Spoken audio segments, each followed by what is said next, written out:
Hi, this is Dawkins, and I am filming myself in my house on a Tuesday morning before going to class and teaching the joys of playwriting to Chicago's youth, which is what I do. And I hope this isn't too janky looking with me filming myself, but here it is. I've been asked to answer a few questions, and so I'm going to try to do that. First of all, thanks for including me in this festival. I'm really excited. Since I'm from Phoenix, Arizona, and I've worked with Phoenix Theater back before it had its little removed, I'm really excited to be back this time as a playwright and not as a minor, because I was a little kid when I worked there. So that's exciting. Why am I a playwright? Well, I started out as an actor, as a child actor, which I loved. I loved every minute of it. And then I, went to college in Chicago, where I live now, and I started thinking that maybe I was more interested in the writing end of things, and I just started to get more and more interested each time that I worked on a project, more and more interested in the writing side of things. I had stories that I wanted to tell in a different way. Not that actors aren't telling a story, not that they're not part of the process. I think they are. But I was just interested in telling it in a different way.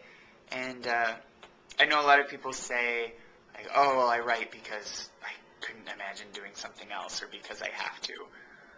I can imagine doing a lot of other things. And I can imagine, there are other things that I would want to do.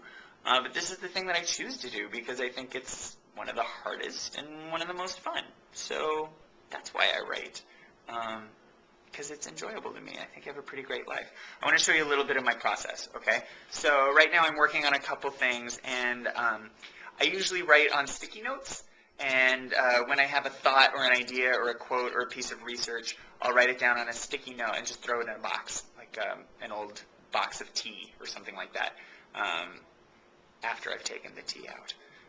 And then I'll have a stack of research of sticky notes, and then I'll spread them out on the floor and I'll storyboard them, or I'll put them up on the wall. And then I try to put them in order and see where there are clusters that make sense to make a story.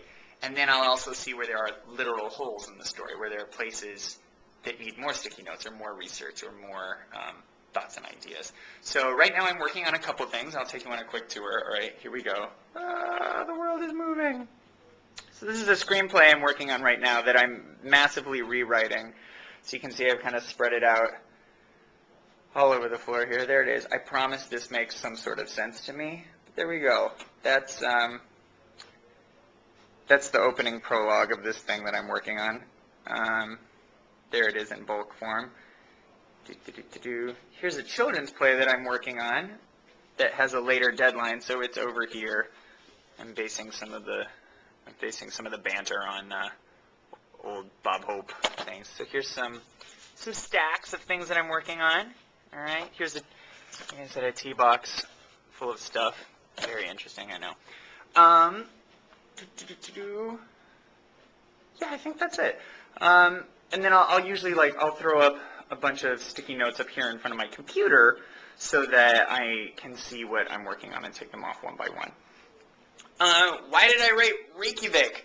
I wrote Reykjavik because I'm a big fan of romantic comedies, and I think they're really fun, and I also think they can be really depressing and awful and sort of demeaning to single people. This idea of the you complete me phenomenon makes me want to throw up in my mouth, because I don't think anybody completes you. Like, if you're not complete, then what are you doing going out there asking people